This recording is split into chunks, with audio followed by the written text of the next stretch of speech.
사랑의 기술 에리히 프롬.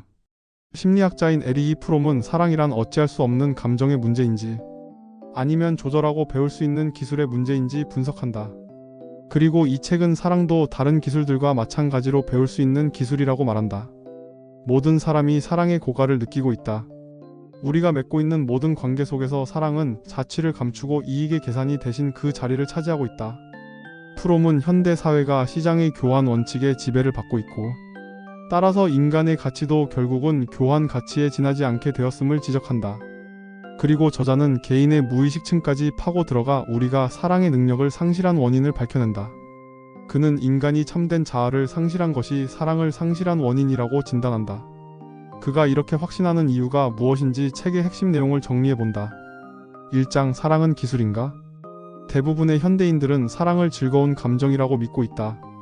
그러나 이 책은 사랑이 기술이라고 주장한다.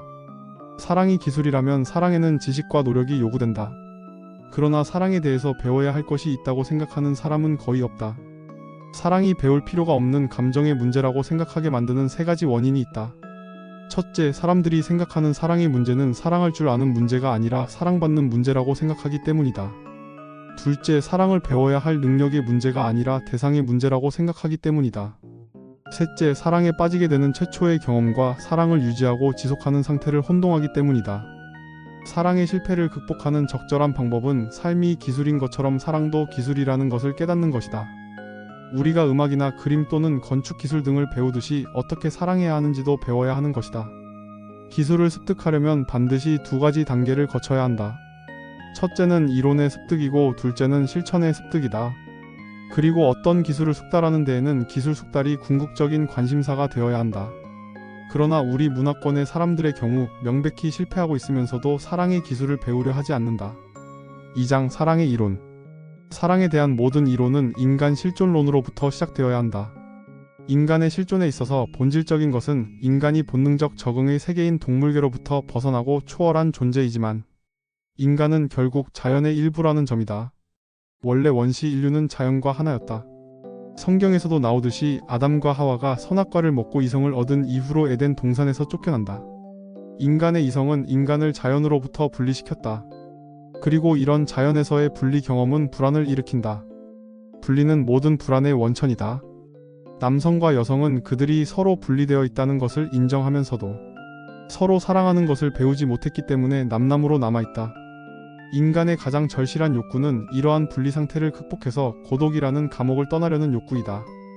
모든 시대와 모든 문화에서 동일한 이 문제를 극복하기 위해 어떻게 했을까? 다양한 형태로 인류는 이런 분리 상태에서 벗어나려고 한다. 원시 민족은 여러 가지 의식을 통해 잠시 동안 집단의 광적 흥분 상태에서 외부 세계가 사라지고 외부 세계와의 분리감도 사라진다. 공동체의 성적 난행의식은 여러 원시 의식의 일부였다. 그러나 이런 도치적 문화권이 아닌 비도치적 문화권에 살고 있는 개인이 선택할 수 있는 것은 알코올 중독, 마약 중독이다. 그러나 이런 방법은 도치 상태가 끝나면 더 심한 분리감을 느끼고 더욱 더 술이나 마약에 의존하게 되는 문제가 있다. 보통의 사람들은 자신의 관습이나 복장, 그리고 생각을 집단의 유형에 일치시키는 방법으로 자신을 고독이라는 공포의 경험에서 구제한다. 만인과의 의견 일치는 자신의 견해의 정당성을 입증하는 것이다. 각자의 차이를 제거하려는 경향이 강화되고 산업사회에서는 평등이 퍼졌다. 그러나 현대 자본주의 사회에서는 평등의 의미가 달라졌다. 개성을 상실한 인간들의 평등이 되었다. 남녀 평등에서도 이런 상실이 나타난다. 그러나 이러한 일치에 의해 달성된 합일은 사이비 합일에 지나지 않는다. 완전한 해답은 대인간적 결합 곧 사랑에서 찾아볼 수 있다. 그리고 이 합일은 여러 방식으로 이루어질 수 있다. 먼저 공서적 합일이 있다. 공서적 합일이란 미성숙한 사랑의 한 형태로 자신이 타인에게 복종하거나 지배함으로써 견디기 힘든 고독감과 분리감을 해소하려는 심리적 결합을 말한다. 수동적 형태의 공서적 합일의 예는 피약적 변태 성욕인 마조이즘이고 능동적 형태의 공서적 합일의 예는 가학성 변태 성욕인 사디즘이다. 성숙한 사랑은 미성숙한 공서적 합일과는 대조적으로 자신의 개성을 유지하는 상태에서의 합일을 말한다. 사랑은 인간에게 수동적이 아니라 능동적인 힘이다. 어떤 외부적 목표를 달성하는 것을 목표로 하는 것이 활동의 특징이다. 그러므로 사랑은 활동이다. 사랑은 수동적인 감정이 아니라 활동이다. 사랑은 빠지는 것이 아니라 참여하는 것이다. 그리고 사랑은 본래 주는 것이지 받는 것이 아니다. 사랑에는 보호, 책임, 존경, 지식이 기본적인 요소이다. 그리고 이 네 가지 요소들은 서로 의존하고 있다. 부모님의 사랑. 어머니의 사랑은 본질적으로 무조건적이다. 그러나 아버지의 사랑은 조건이 있는 사랑이다. 아버지의 사랑의 본성에서 복종은 중요한 덕이고 불복종은 중요한 죄이다. 그리고 성숙한 사람이 되려면 외부에 있는 어머니와 아버지의 모습으로부터 해방되어 내면에 그 모습을 간직한 사람이 되어야 한다. 사랑의 대상들. 먼저 형제애가 있다. 사랑은 특정한 사람과의 관계가 아니라 세계 전체와의 관계를 결정하는 태도이다. 모든 사랑의 형태의 바탕에 놓여있는 가장 기본적인 사랑은 형제애이다. 형제애는 모든 인간에 대한 사랑이다.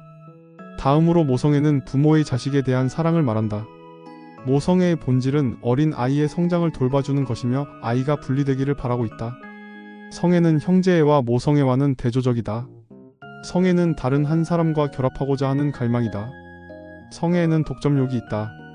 현대 서구 문화에서 사랑은 자발적이고 감정적인 반응의 결과이며 거역할 수 없는 감정에 갑자기 사로잡힌 결과로 생각되고 있다. 그러나 우리는 성애의 중요한 요인, 즉 의지라는 요인을 무시하고 있다. 어떤 사람을 사랑한다는 것은 결코 감정만이 아니라 이것은 결단이고 판단이고 약속이다. 또 다른 사랑으로는 자기애가 있다. 그러나 자기 자신을 사랑하는 것이 죄라는 신념이 널리 퍼져 있다.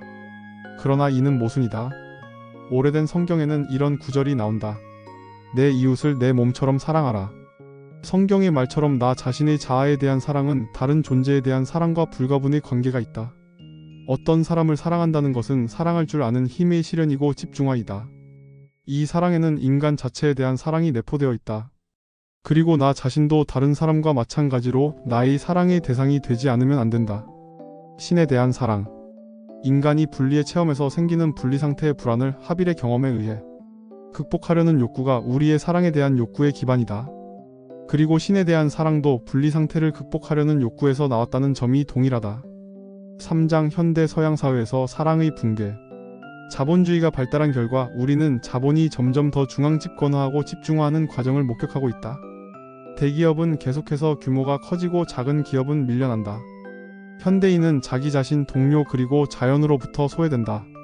그는 상품으로 전락하고 인간관계는 소외된 자동기계와 같은 관계가 되고 각자는 군중과 함께 있음으로써 불안을 털어낸다. 우리 문화는 사람들이 이러한 고독을 의식하고 깨닫지 못하도록 여러가지 완화제를 제공한다. 제도화된 작업의 규격화, 오락산업과 구경거리를 제공하여 그것들을 소비하는 일에 만족하게 만드는 방식으로 갈망을 깨닫지 못하게 만든다. 이런 현대 서구 사회에서의 사랑의 붕괴는 두 가지 표준적 형태로 나타난다.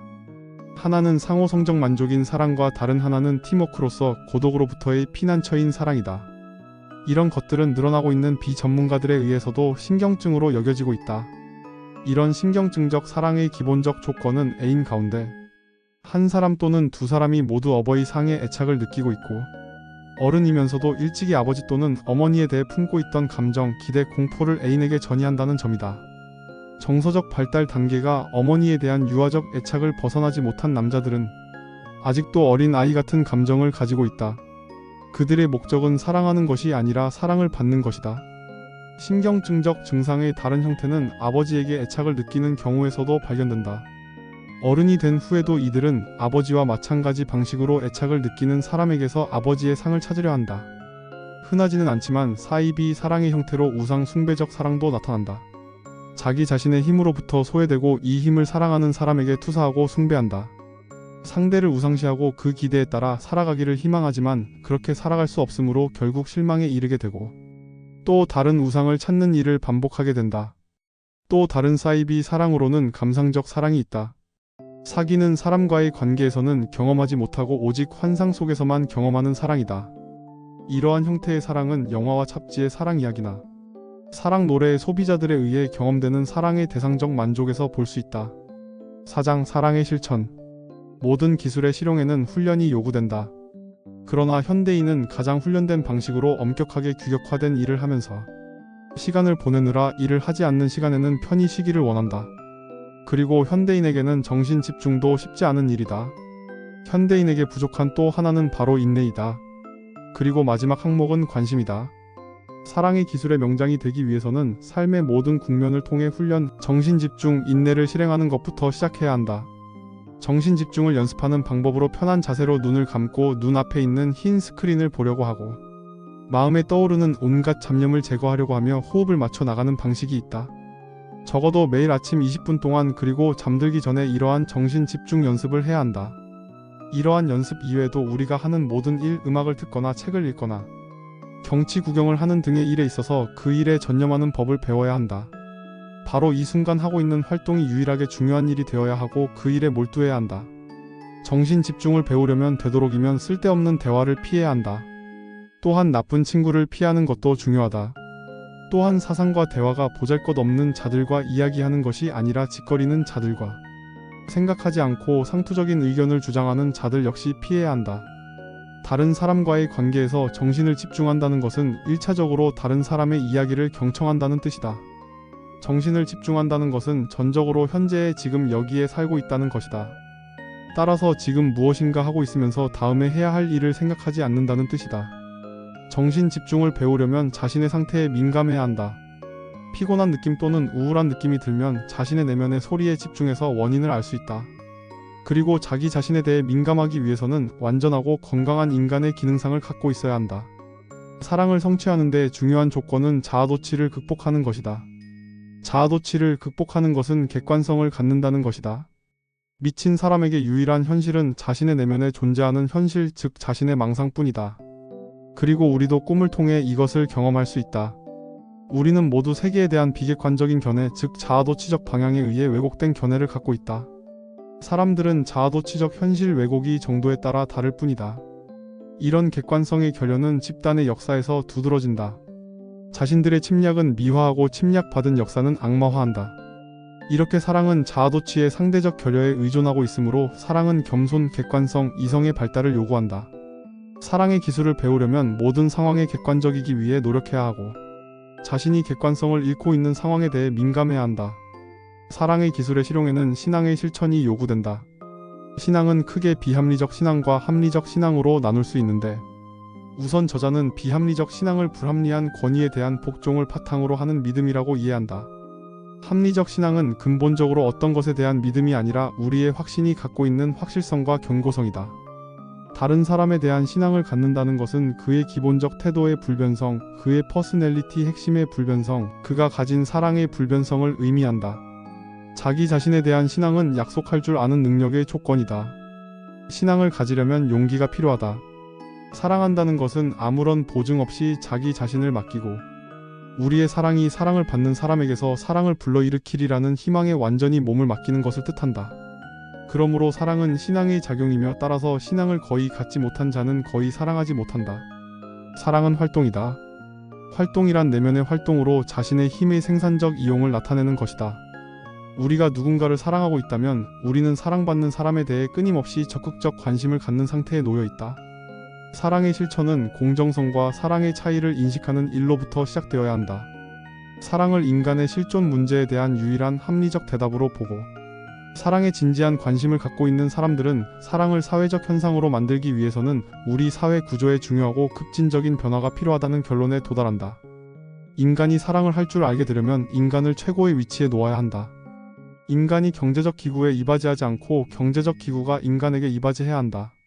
사회는 인간의 사회적이고 사랑할 줄 아는 본성이 그의 사회적 존재와 분리되지 않고 일체를 이루는 방식으로 조직되어야 한다. 사랑이 결여된 사회에서 결여의 현상을 밝혀내고 책임이 있는 사회적 조건을 비판해야 한다.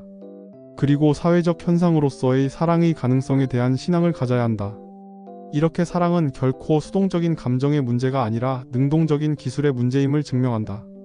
또한 사랑은 책임과 존경, 지식을 바탕으로 해야만 진정한 성숙한 사랑에 도달할 수 있으며 성숙한 사랑은 각자의 개성을 유지하면서도 타인과의 합의를 이루어 분리의 불안을 극복하는 해답임을 밝힌다. 정신적으로 성숙한 인간이 되기 위해서는 꼭 읽어봐야 할 흥미로운 책이다.